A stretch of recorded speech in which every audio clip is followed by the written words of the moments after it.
Bismillahirrahmanirrahim. Assalamualaikum warahmatullahi wabarakatuh. Alhamdulillah rabbil alamin wassalatu wassalamu ala asyrafil anbiya'i wal mursalin wa ala alihi wa sahbihi ajma'in. Subhanaka la ilma lana illa ma 'allamtana innaka antal alimul hakim. Qala rabbi shrah li sadri wa yassir li amri wahlul 'uqdatam min lisani yafqahu qawli amma ba'd. Faya ayyuhal mustami'un wal hadirun rahimakumullah jami'a. Syukur kehadrat Allah Subhanahu wa taala setinggi-tinggi kesyukuran. Ya, kita dapat bersama dalam majlis ilmu yang kali ini kita masih lagi bicara tentang jenis-jenis solat sunat. Ya, yang telah lalu kita bicara tentang solat sunat sendirian lah. Ya, solat sunat ni saya nyatakan konsepnya ialah dilakukan sendirian. Namun di sana ada juga para ulama mengikut hadis baginda Nabi sallallahu alaihi wasallam boleh afdal dilakukan secara berjamaah, afdal dilakukan secara berjamaah. Yang lalu kita dah bicara solat sunat yang dilakukan secara berjamaah afdal dilakukan berjamaah, walaupun boleh dilakukan sendirian tapi afdal dilakukan berjamaah, iaitu solat sunat Aidil Adha, Aidil Fitri, gerhana bulan, gerhana matahari dan istisqa minta hujan. Dan pahalanya dah tentulah dia sangat berlipat ganda berbanding solat sunat yang kita lakukan sendirian. Satu sebab berjemaah kan, pahalanya sebab berganda sebab berjemaah. Yang kedua, pahalanya berganda sebab dilakukan tidak sama seperti solat sunat biasa. Contoh Aidil Adha dan Aidil Fitri dan juga istisqa kan dilakukan dengan adanya takbir 7 kali pada rakaat pertama, takbir 5 kali pada rakaat kedua. Nampak di situ dah nampak dah cara dilakukan solat sunat berjemaah ni. Dia jenis yang tiga ni dilakukan berbeza sekali dengan solat sunat yang biasa kita lakukan, solat sunat rawatib ke, solat taubah ke, hajat dan sebagainya. Dia tidak sama kaifiat ni. Begitu juga dua lagi jenis solat gerhana matahari dan gerhana bulan dilakukan dengan 2 rukuk 1 rakaat. Dalam 1 rakaat, 2 rukuk dalam 1 rakaat, dan juga merupakan berbeza dengan solat sunat yang kita lakukan sendirian. Sebab itu kita dapat faham konsep solat sunat yang dilakukan berjemaah itu afdal dilakukan dan dilipatkan ganda pahalanya. Satu, dia dilakukan berjemaah. Yang kedua, kaedah dan kaifiatnya sangat berbeza dengan jenis solat sunat yang biasa kita lakukan secara sendirian. Baik, saya nak tunjuk yang satu kaedah yang lalu saya tak sempat nak tunjukkan sebab selendang tu tak ada di sisi saya, iaitu ketika baginda Nabi SAW naik khutbah, ketika baginda nak berkhutbah selepas solat sunat istisqa, baginda kan mengembalikkan pusingan badan baginda ketika berdoa, daripada menghadap jemaah kepada menghadap kiblat kan. Kedua, dalam hadis tersebut yang sama, baginda menebalikkan selendang, terbalik bukan atas ke bawah tapi arah ke kiri ke kanan. Jadi saya nak tunjuk kaedah bagaimana yang menebalikkan selendang ataupun ridak. Ini saya contohkan. Ini saya nak bagi nampak lah. Ada putih ni senang kita nak nampak beza. Putih ni ini belah kiri saya lah. Bukan terbalik macam ni.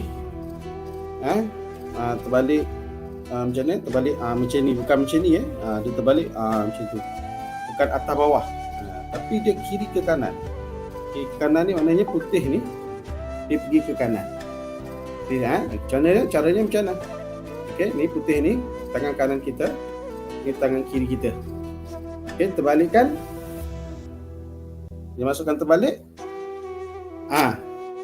Ini yang putih kita ni. Ni. Saya ulang balik. Saya ulang balik tunjuk. ya. Terbalik kiri ke kanan itu bermaksud arah kiri, kiri,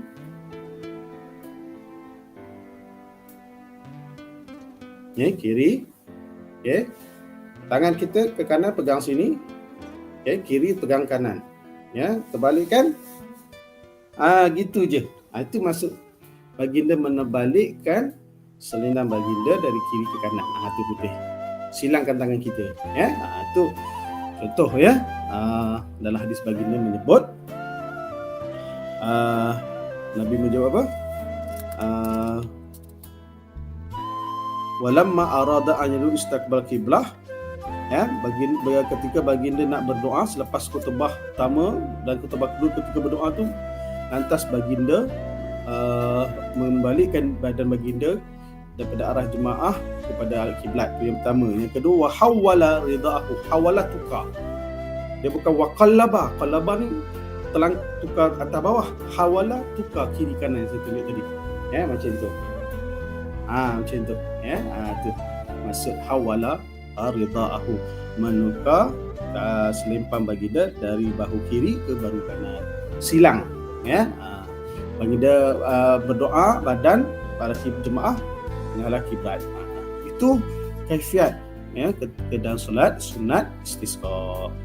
Ini mungkin wallahu alam, dan kalau kita ada rezeki, mungkin kita banyakkan doa untuk kita pergi umrah ataupun haji, di Baitullah dan di Masjid Nabawi dan Masjidil Haram. Mungkin waktu itu ada ketetapan ataupun pihak berkuasa Arab Saudi untuk mengarahkan melakukan solat istisqa. Kita berada waktu itu, adalah pengalaman untuk kita melakukan solat sunat istisqa. Baik, selesai. Sebab itu saya nak nyatakan keterangan tentang hawala rida baginda menukar tu, itu cara dia silang, menukar, bukan terlangkup kanan kiri macam tu, bukan. Bukan terlangkup depan atas ke bawah, bukan. Baik, kita dah pun selesai solat sunat jenis yang bersebab, solat sunat jenis yang berwaktu, dan solat dan kini kita pergi kepada jenis solat yang tiada sebab dan tiada waktu. Yang lalu kita dah bicara tentang solat sunat bersebab.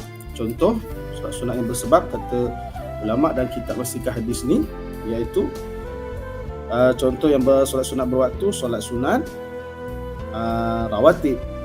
Rawatib itu berwaktu kerana waktunya dilakukan pada waktu selesai solat sunat fardu. Itu maknanya solat sunat berwaktu.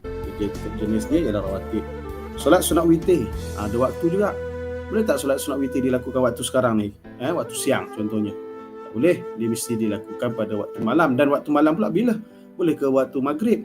Pun tak boleh. Mesti selesai solat sunat, solat fardu isyak dulu. Ataupun waktu dilakukan pada waktu isyak hingga waktu subuh. Selepas waktu subuh dah tak valid waktu untuk lakukan solat witir. Itu masuk berwaktu. Solat sunat hari raya, Aidilfitri, itu jenis solat yang berwaktu juga. Sebab kita boleh tak melakukan solat hari raya, hari raya fitri, hari adha ataupun solat tarawih waktu sekarang. Waktu musim bukan bulan Syawal ataupun bulan Zulhijjah ataupun bulan Ramadan untuk tarawih. Boleh tak malam nanti kita buat solat sunat tarawih? Lepas isyak kita panggil jemaah, tuan-tuan kita buat solat tarawih malam ni kita buat 8 rakaat je. Boleh? Tak valid. Sebab jenis solat tarawih ini jenis solat berwaktu. Manakala solat sunat yang tidak berwaktu tapi ada sebab, contoh solat sunat gerhana, dia tak ada waktu. Contohnya gerhana matahari itu waktunya pukul 9 pagi contoh. Dia tak tetap waktu kan, tapi sebabnya ialah kerana pukul 9 pagi itu berlakunya gerhana matahari, maka kita kena lakukan pada waktu itu. Tidak boleh dilakukan pada waktu 3 petang. Sebab waktu gerhana ni pada pukul 9 pagi. Itu makna jenis solat berwaktu, solat sunat gerhana, solat sunat istisqa, solat sunat istisqa, sebab waktunya kita musim panas, musim kemarau tadi.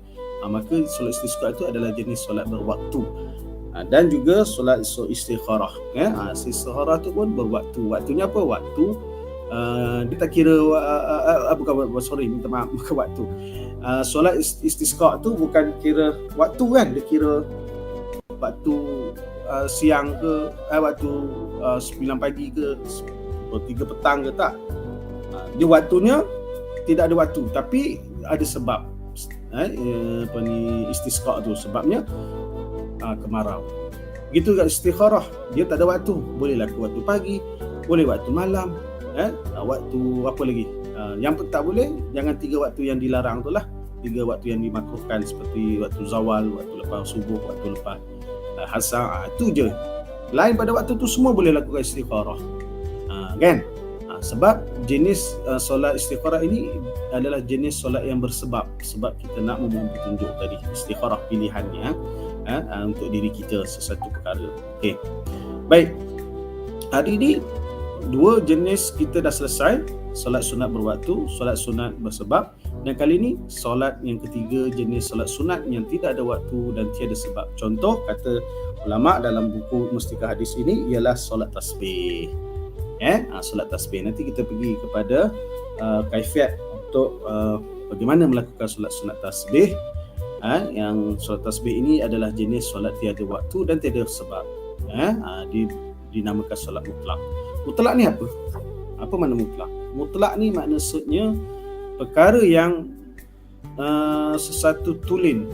Mutlakun ni maknanya mutlak ni neutral. Apa makna mutlak? Neutral. Kalau nilai 0.01 positif, 0.01 negatif, dia kosong, neutral. Dia tak pergi positif, dia tak pergi ke negatif, dia tengah-tengah. Itu makna mutlak.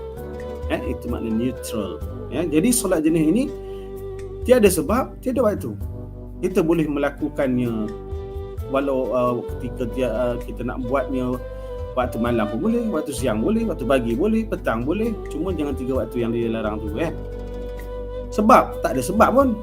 Solat tasbih tak ada apa sebab.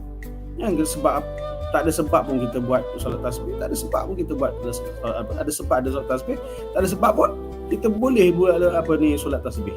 Itu maksudnya solat tasbih ini dia tiada ada waktu dan tiada sebab.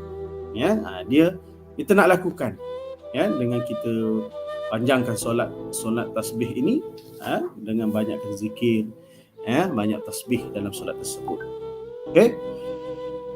Solat mutlak ini seperti solat tasbih ini dikerjakan 2 rakaat dan boleh dikerjakan lebih daripada itu.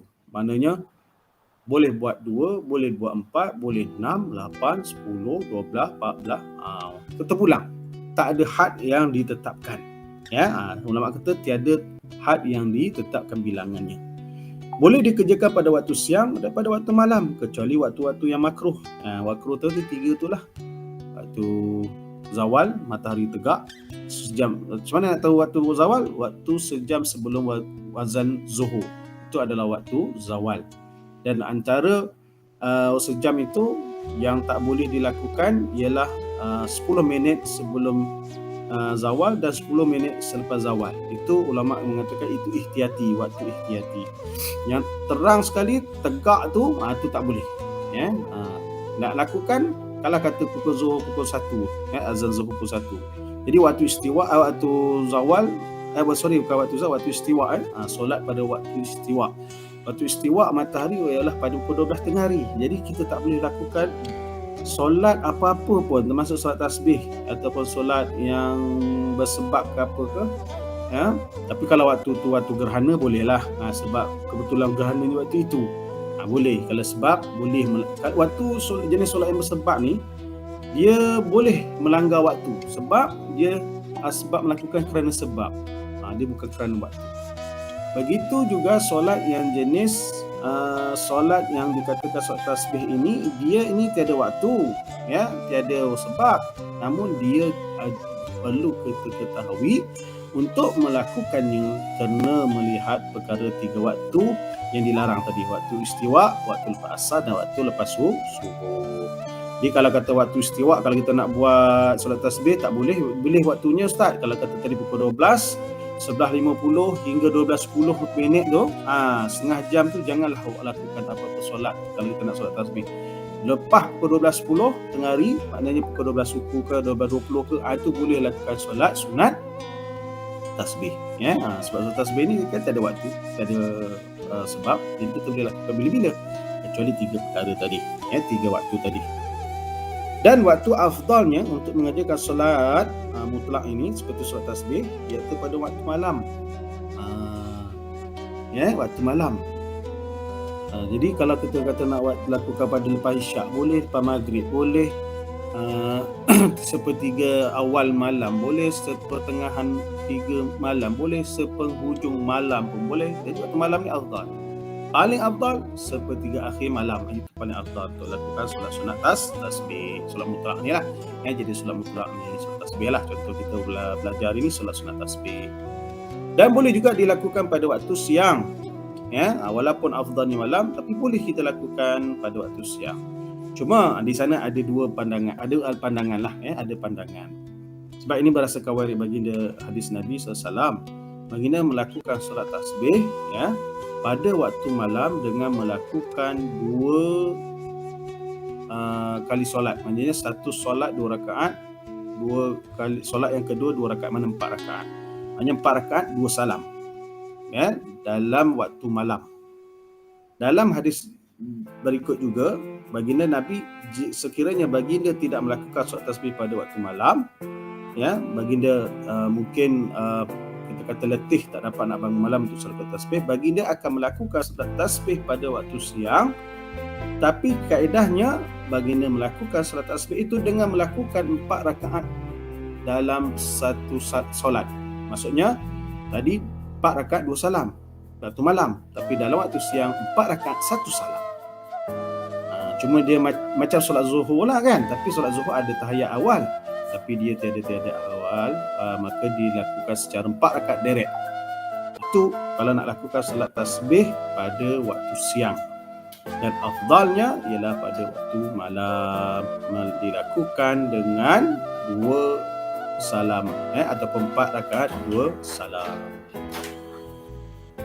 Kenapa ulama kata afdal melakukan solat sunat mutlak ataupun kita nak melakukan solat tasbih ini pada waktu malam? Kerana pada waktu malam suasana yang suci, yang sepi, yang tenang, tenteram, maka akan lebih kepada kita nak lakukan dengan kekhusyukan untuk beribadah dan juga mendekatkan diri kepada Allah Azza wa Jal. Baik, kelebihan solat sunat mutlak ini dapat difahami daripada hadis baginda yang bermaksud al-kamakal sebagai amalan ialah solat yang meliputi solat fardu dan solat sunat. Huraian lanjut mengenai solat sunat mutlak ini dibentangkan dalam sunat dalam kitab fiqh seperti kitab Murid Musallin, Sabilul Muhtadin, dan kitab-kitab lain, kitab Muqaddimah Hadramiyah. Namun di sini saya nak kongsikan kaifiat solat sunat tasbih ini berdasarkan hadis baginda Nabi SAW. Saya ambil daripada buku Hidayatus Salikin, Hidayatus Salikin karangan Abu Samad Al-Falimbani, Syekh Abu Samad Al-Falimbani. Okey, beliau meletakkan dalam kitab ini hadis baginda Nabi SAW yang diriwayatkan oleh Sayyidina Abbas bin Abdul Muttalib. Siapa dia? Sayyidina Abbas bin Abdul Muttalib. Biasanya tuan-tuan haji, perempuan hajah ketahui ini adalah bapa saudara Nabi. Dan sepupu Nabi ialah, kalau kata bapa saudara Nabi Abbas bin Abdul Muttalib datuk Nabi. Sepupu Nabi yang kita terkenal dengan ahli takwil Quran, yang baginda Nabi berdoakan kepada anak Abbas, iaitu Abdullah bin Abbas, ataupun nama gelarannya Ibnu Abbas, iaitu Abdullah bin Abbas. Abdullah bin Abbas ni kalau kita kecil, baginda pernah berdoakan kepada Abdullah dengan doa Allahumma faqihhu fiddin wa alimhu bitawil. Ini doa tahnik, dia panggil tahnik. Nabi pernah menahnik Abdullah ketika kecil, dan baginda membaca doa Allahumma faqihhu fiddin, ya Allah berikan kefahaman kepada Abdullah bin Abbas ini. Memang benar tuan-tuan haji, perempuan hajah, doa Nabi dah tentulah. Tapi doa tu menyebabkan Abdullah bin Abbas ataupun Ibnu Abbas ini terkenal dengan kebijaksanaannya. Bahkan pakar hadis dan pakar Al-Quran. Doa Nabi Allah mafaqihu fiddin, kefahaman di terhadap agama tu menyebabkan dia pakar dalam bidang Al-Quran, pakar bidang hadis. Dan Nabi doa pula wa alimhu bitakwil, dan ajarnya kefahaman tentang tadabbur ayat-ayat Quran. Allah baginda Nabi doakan Abdullah bin Abbas, anak kepada Abdul Abbas ataupun pakciknya, anak pakcik Nabi iaitu Abdullah, dengan kefahaman tadabbur ayat Quran. Apa contoh yang doa Nabi ini makbul dan terbukti dengan Abdullah bin Abbas ini pakar dalam bidang agama dan dia tahu tentang tafsiran ayat Al-Quran. Takwil ni maknanya menafsir ayat Quran yang lebih tepat. Iaitu kisah ketika turunnya suratul Fathi. Tuan-tuan tahu kan, tuan-tuan haji, perempuan hajah, apa dia suratul Fathi? Surah Iza Ja'a Nasrullahi wal Fath. Kan? Jadi ini surah yang terakhir. Baginda Nabi kata kepada sahabat, ini adalah surah yang terakhir diturunkan kepadaku, kata Nabi. Jadi sebahagian sahabat gembiralah, alhamdulillah Al-Quran telah sempurna diturunkan ke semua surah, 114 surah. Dan surah Al-Fathi adalah surah terakhir. Gembira sebab Quran itu telah sempurna diturunkan. Sebahagian ulama bersedih ketika turunnya surah Al-Fathi ini. Sayyidina Abu Bakar bertanya kepada sahabat-sahabat, kenapa ada kalangan kamu yang sedih, ada yang kalangan kamu yang bergembira? Yang gembira kata dah sempurna Al-Quran. Yang sedih ni tanya Abdullah bin Abbas ni. Kenapa wahai Abdullah kau bersedih kerana turunnya surah yang ke-114 ini diturunkan? Bukan surah ke-114, surah An-Nas, surah yang terakhir lah diturunkan dalam Al-Quran. Kata Abdullah bin Abbas, beliau mengatakan kepada Sayyidina Abu Bakar, aku sedih kerana surah ini menunjukkan bahawa baginda Nabi SAW akan wafat. Nampak takwil? Dia menakwilkan asbabul nuzul turunnya surah Al-Fatih ini. Kata Abdullah bin Abbas bahawa baginda akan diwafatkan oleh Allah Subhanahu Wa Taala. Sebab itu aku bersedih. Lalu sahabat-sahabat yang lain yang dengar tu pun terus bersedih. Macam mana boleh terfikir macam itu? Ini dikatakan doa Nabi kepada Abdullah bin Abbas. Dan hari ini kita nak baca tentang tentang solat sunat tasbih yang baginda Nabi SAW ajar kepada pakciknya, iaitu Abbas bin Abdul Muttalib. Soalan ini panjang, jadi saya bacakan mafhum hadis. Riwayat Imam Tirmizi. Kata Nabi SAW, sabda Nabi SAW kepada bapa saudaranya, itu Abbas bin Abdul Muttalib, wahai bapa saudaraku, aku hendak berikan kepada engkau, aku hendak menganugerahkan kepada engkau. Bila kata Nabi nak menganugerah ni sesuatu yang paling besar dalam urusan dunia ni sebenarnya. Bila kata Nabi aku nak beri anugerah ni, kita kalau dapat anugerah sultan macam anugerah datuk, Datuk Seri ke, anugerah yang amat berhormat ke, anugerah yang berhormat ke oleh sultan, oleh agung. Kan agung nak berikan anugerah tun, tak tahu nak cakap lah manusia tu rasa kegembiraan. Dengan persiapan pakaiannya, tata tertibnya, protokolnya nak menerima anugerah. Itu manusia memberi anugerah pada manusia. Kita dah rasa hebat, dah rasa seronok, gembira. Ini Nabi nak menganugerahkan kepada bapa saudaranya itu Abbas. Apa yang Nabi nak anugerahkan?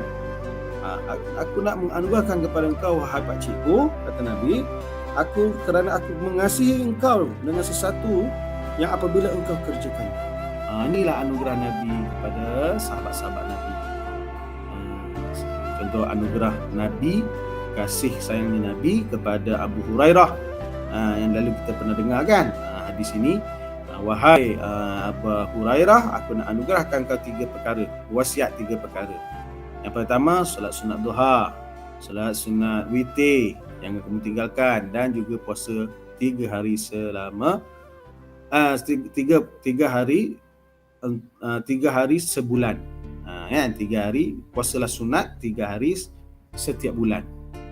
Solat duha ni anugerah Nabi kepada Abu Hurairah. Solat sunat duha jangan tinggalkan, solat sunat witir jangan tinggalkan, dan solat dan puasa 3 hari setiap bulan jangan tinggalkan. Memang Abu Hurairah mengamalkan seumur hidup beliau. Ya. Begitu juga bapa saudara Nabi anugerahkan, iaitu solat sunat tasbih ini. Kalau engkau melakukannya, wahai pakcikku, kasih dan sayang kepada engkau. Bahkan engkau akan mendapat apa? Ni bila kata anugerah ni, kita kalau manusia tadi agung atau sultan bagi anugerah, dapat pingat, dapat gelaran, kelebihan-kelebihan macam-macam lah tentang dunia. Tapi bila anugerah ini diberi bagi Nabi, tengok, ianya satu perkara yang mahal di dunia yang tiada tandingannya. Pertama, Nabi kata anugerah ini akan sekiranya kau melakukan, wahai pakcikku, solat tasbih ini, engkau akan mendapat keampunan segala dosamu dari awal hingga akhir. Satu. Doa awal ni maknanya doa mula kita akil balik lah. Kalau lelaki biasanya normalnya ulama jumhur bersepakat umur balik lelaki mukallaf ialah pada umur 15 tahun. Mungkin ada lebih awal, mungkin ada lawat, tapi normalnya 15 tahun. Yang perempuannya 9 tahun, kan? Yang seawalnya macam mana boleh tahu 9 tahun? Berdasarkan Aisyah, kan? Aisyah berkahwin dengan baginda Nabi SAW ketika Aisyah ini umur 9 tahun. Ulama kata 9 tahun tu sebab ambil umur baligh. Kan? Umur baligh. Sebab ini fitrah manusia, bagi kaum lelaki 15 tahun, kaum wanita 9 tahun. Untuk dikatakan awal dia ini sebab dikatakan digelarkan sebagai mukallaf. Mulanya dia bertanggungjawab untuk perintah amanah Allah SWT. Maka dari dosa itu, awal tu hingga akhirnya mana akhir hayat kita, diampunkan segala dosanya bagi mereka yang melakukan. Dan konteks ni pakcik Nabi, dosa diampunkan di awal hingga akhir. Yang dahulu dan kini, dahulu yang lalu kita dah berlakukan, dan kini yang sedang dilakukan, dosa itu juga diampunkan. Yang salah dengan sengaja dan yang tidak sengaja. 3. Sengaja, memang sengaja buat dosa, dan tak sengaja. Tak sengaja pun dosa juga, tak sengaja kan? Tetap dosa juga walaupun dia tidak sengaja. Yang salah dan sengaja dan juga yang tidak sengaja.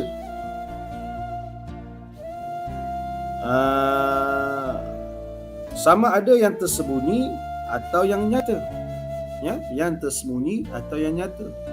Nyata macam mana? Nyata-nyata kita buat dosa. Tikam nombor ekor, contoh. Tukar nombor tu dosa kan? Sengaja dan juga secara terang-terangan, kan? Pergi kedai. Kalau tak sengaja, kalau yang tersembunyi, contohnya buat maksiat dalam bilik ataupun dalam orang yang tak tahu, itu tersembunyi. Dosa kecil maupun dosa besar. Ini lagi hebat. 5 ni semuanya hebat. Diampunkan segala dosa yang awal hingga akhir, dahulu hingga kini, sengaja tidak sengaja, terang maupun tersembunyi, dosa kecil dan dosa besar. Ya Allah, Masya Allah. Untung orang melakukan solat sunat tasbih ini diampunkan segala dosa-dosanya, sama ada dosa itu ketiga 5 jenis 5 ciri ini. Cirinya awal akhir, sengaja tak sengaja, dahulu dan kini, besar dan kecil, dan sembunyi ataupun terangan. Nampak? Dengan melakukan apa kata Nabi? Kamu melakukan pakcikku, iaitu solat sunat, iaitu 4 rakaat, dan pada setiap rakaat itu kamu baca surah Fatihah dan surah. Apabila selesai baca itu tersebut pada rakaat pertama, sedangkan engkau masih berdiri, maka engkau bacalah 15 tasbih, subhanallah walhamdulillah wala ilaha illallah wallahu akbar. Dan mendarung rukuk, baca tasbih yang sama, baca 10 kali. Ini kita katakan kaifiat, kaifiat. Jadi nanti kaifiat kita cerita macam mana kaifiat tentang solat tasbih nanti kita cerita. Cuma diceritalah dalam baginda hadis Nabi ini, maka jumlahnya pada rakaat pertama itu ialah 75. Maka perbuatlah dengan cara yang sedemikian sebanyak dalam 4 rakaat.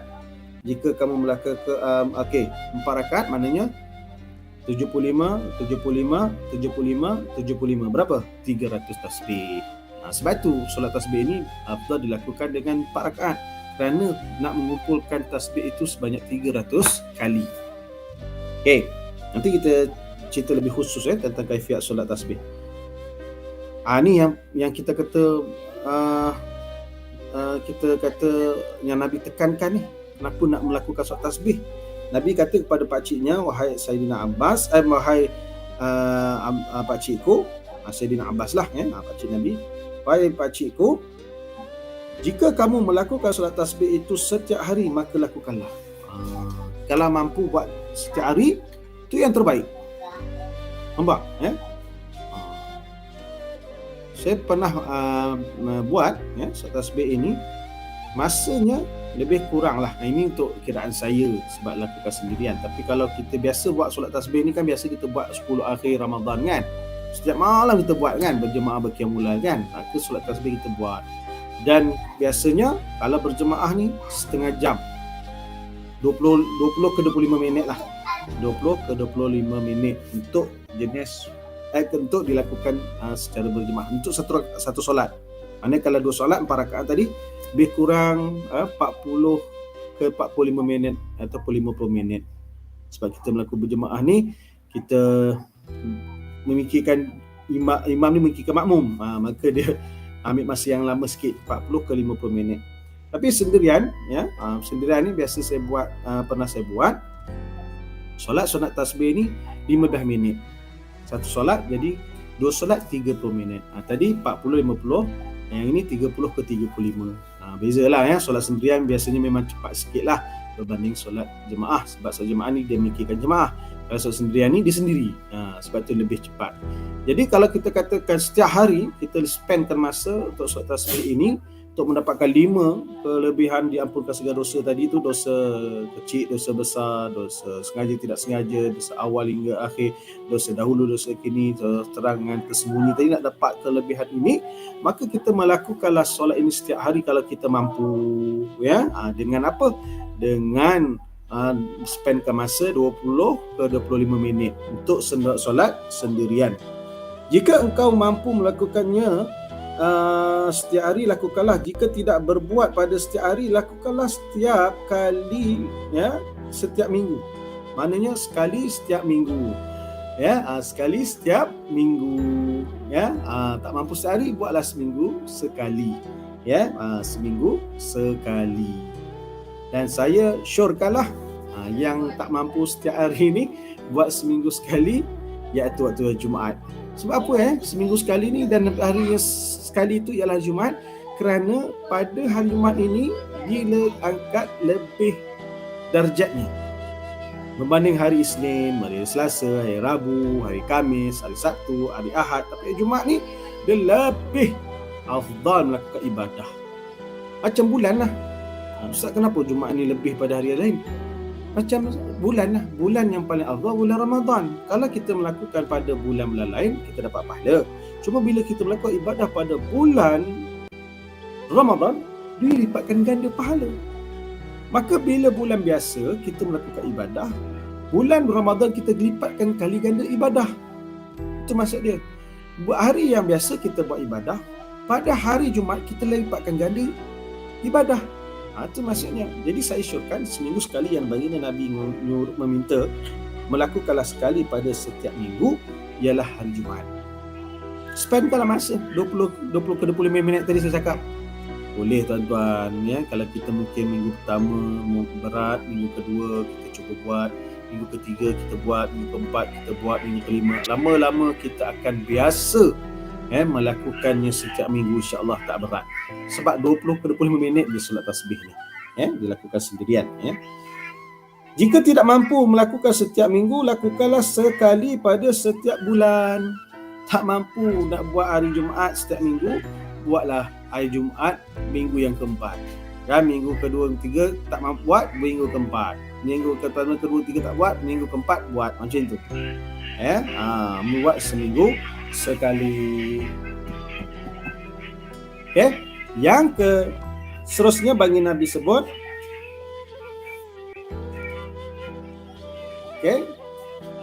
iaitu melakukan setahun sekali. Tak mampu tiap hari, buat seminggu sekali. Tak mampu juga, buat sebulan sekali. Tak mampu juga, buatlah setahun sekali. Itu bulan Ramadan lah. Pilihnya pada setahun sekali ini lah bulan Ramadan. Bulan apa? Bulan Ramadan. Kalau boleh setiap malam tu lah Ramadan. Awal pertama, malam kedua, malam ketiga Ramadan, sehinggalah 30 Ramadan. Tak mampu setiap malam pada bulan Ramadan, buat pada malam 10 akhir Ramadan. InsyaAllah bila kita berjemaah Qiyamul Lail tu, insyaAllah mampu buat. Sendirian ni kita tak mampu buat. Setiap malam 10 akhir tu kita lakukan berjamaah di masjid di surau. Jadi tak mampu untuk buat setiap hari, tak mampu buat setiap minggu, tak mampu buat sebulan, buat setahun sekali je. Itu Ramadan. Nabi minta pada kita, memanglah hadis ni pakcik baginda, tapi minta kepada kita, umatnya. Tak mampu juga setahun sekali, kata Nabi, sabda Nabi, maka lakukanlah solat sunat tasbih ini seumur hidup sekali. Punyalah kita rusah Nabi pada umatnya tahu yang tak mampu buat setiap hari, buat seminggu sekali, tak mampu seminggu sekali, sebulan sekali, tak mampu sebulan sekali, setahun sekali, tak mampu setahun sekali, buat seumur hidup sekali. Umur kita 60 tahun, buatlah sekali sekurang. Biar merasai. Sebab itu saya kata semua jenis solat ni, fardu memanglah kita buat. Yang sunat ni, kita cuba buat segala jenis solat-sunat yang ada, yang mengikut hadis Nabi SAW. Sebab itu bila ada berlakunya solat istisqa, ambil peluang tu. Sebab susah kita nak buat solat sunat istisqa ni. Begitu juga gerhana. Gerhana nak tunggu gerhana baru boleh buat. Hari raya setahun sekali buat. Sebab benda tu seumur hidup, biarlah. Kita kata macam solat tasbih ni, paling tidak sekali. Maksudnya merasai melakukan sejenis solat sunat ataupun solat yang diwariskan dari baginda Nabi SAW. Jadi siapa yang dah melakukan solat istisqa tadi, saya juga yang dahulu pun saya dah mengucapkan tahniah dan syabas. Sebab solat tasbih ni Nabi kata tak mampu buat semua hidup, sekali je buat. Maknanya kena merasai melakukan semua jenis solat, khususnya solat sunat. Solat fardu memang tak boleh rasalah, memang wajib lah. Baik, kaifiatnya ada dua cara mengikut Imam Al-Ghazali rahimahullah dalam kitab Ihya Ulumuddin. Ada dua cara. Riwayat ini ada dua cara. Cara yang pertama, sama saja cara riwayat pertama, riwayat kedua ni sama saja, iaitu bacaan tasbih 300 kali pada rakaat 4 rakaat ni. Cuma pada riwayat pertama boleh kita membaca tasbih, iaitu selepas baca Fatihah dan surah, baca tasbih 15 kali sebelum rukuk. Dan rukuk 10 kali, iktidal 10 kali, sujud 10 kali. Duduk antara sujud 10 kali, sujud yang kedua 10 kali, duduk istirahat 10 kali. Jadi jumlah daripada berdiri hinggalah duduk istirahat tu 75. Pada rakaat pertama 75, kedua 75, 150, rakaat ketiga 150 campur 75, 225, dan rakaat keempat 300 kali tasbih. Ini riwayat pertama. Riwayat yang kedua, boleh melakukan solat tasbih itu yang tasbihnya dibaca 15 kali selepas baca doa iftitah. Sampai baca Allahu Akbar kabira walhamdulillah katsira, sampailah wa ana minal muslimin, baca subhanallah walhamdulillah wala ilaha illallah wallahu akbar. Yang kalau sempurnanya subhanallah walhamdulillah wala ilaha illallah wallahu akbar wala haula wala quwwata illa billahi aliyil azim. Yang sederhana tengah-tengah subhanallah walhamdulillah wala ilaha illallah wallahu akbar. Yang paling pendek subhanallah. Kita mungkin nak cepat waktu tu nak subuh, kita nak buat solat tasbih, yang kita dah biasa amal, boleh baca subhanallah subhanallah subhanallah subhanallah subhanallah 15 kali.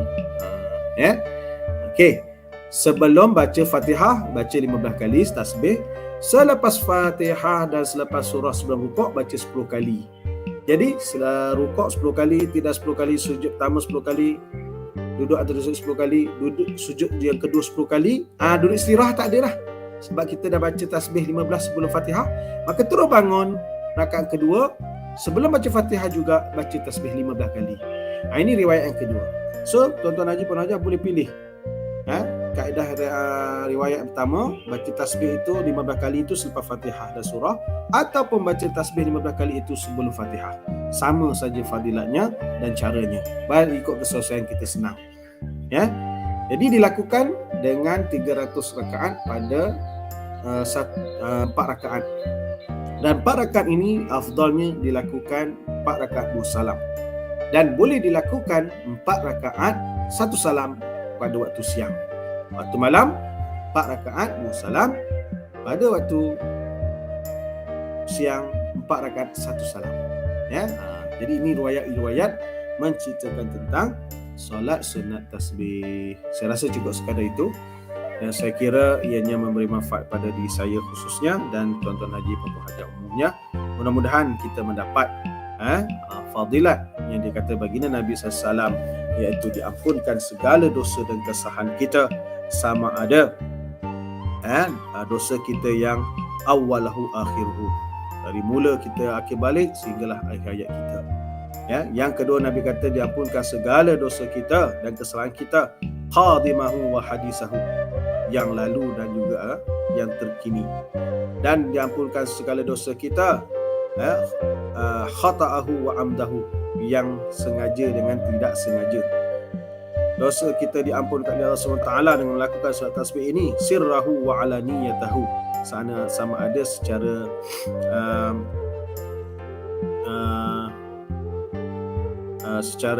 sirrahu, secara rahsia maupun terangan. Dan yang kelima, mendapat fadilat melakukan solat sunat tasbih ini, Allah ampunkan segala dosa dan kesalahan kita, saghirahu wa kabirahu, dosa kecil maupun dosa besar. Masya Allah. Ambil peluang ini tuan-tuan haji puan hajah untuk diri saya. Mudah-mudahan segala dosa kita diampunkan. Dan maaf, saya mohon tadi sebab saya baca Melayunya tu macam tak kena dengan yang Arabnya. Saya ulang balik. Fadilat ataupun kelebihan orang yang melakukan solat tasbih ini, diampunkan segala dosa dan kesalahannya awal hingga akhir, lalu yang terkini. Ini yang sengaja, yang tidak sengaja ni, maafkan saya sebab saya tengok Arab baru saya faham. Khata'ahu wa amdahu, bukan yang saya terjemahkan tadi, diampunkan segala dosa yang sengaja yang tidak sengaja. Maknanya bukan dosa yang tidak sengaja. Maksudnya diampunkan segala dosa kesalahan yang sengaja. Yang sengaja tu diampunkan. Dan yang kesalahannya yang dia khata'u, yang dia buat salah. Maknanya bukan maksudnya yang tidak sengaja. Dosa yang tidak sengaja, dia tidak sengaja, itu tidak salah sebenarnya. Tidak berdosa. Kan?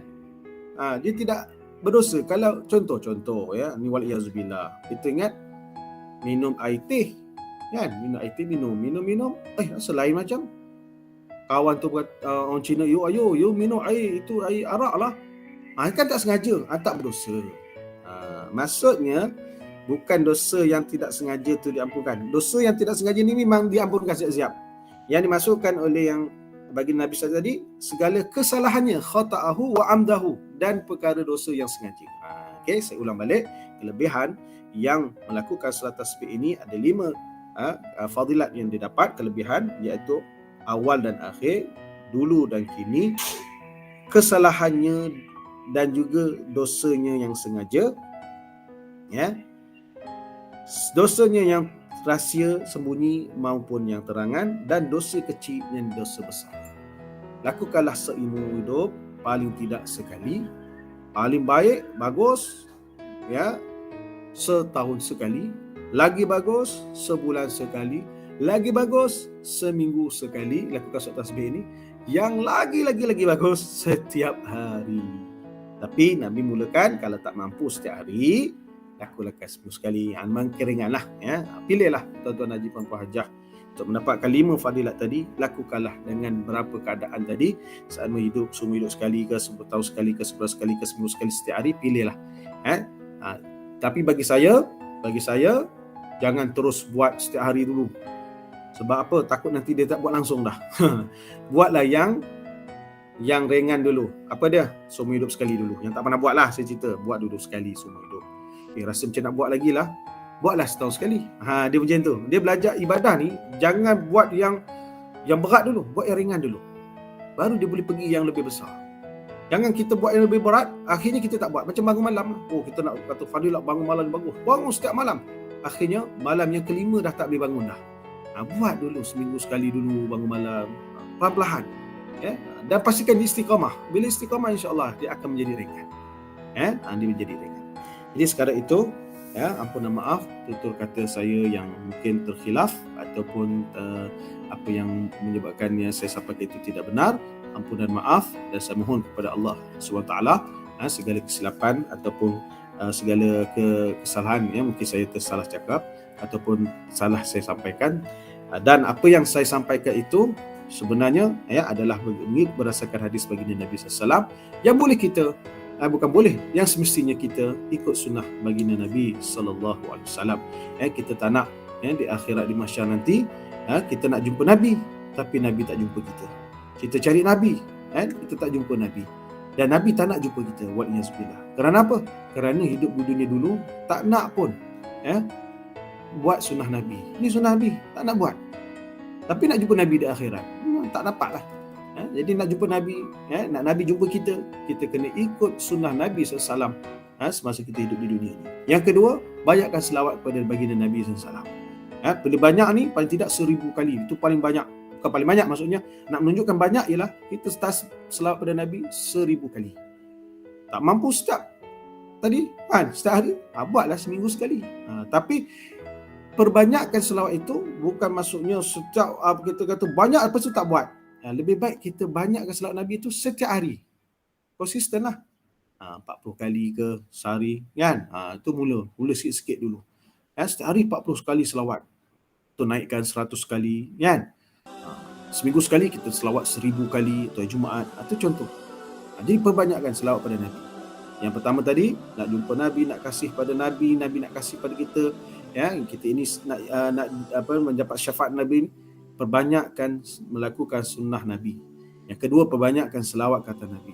Yang ketiga, ni penting juga, bila orang berselawat, kita mendengar orang berselawat pada Nabi, kita jangan kedekut untuk tidak menjawab salawat Nabi SAW. Kan? Sahabat kita Nabi Muhammad SAW, kita diam. Ini kedekut namanya.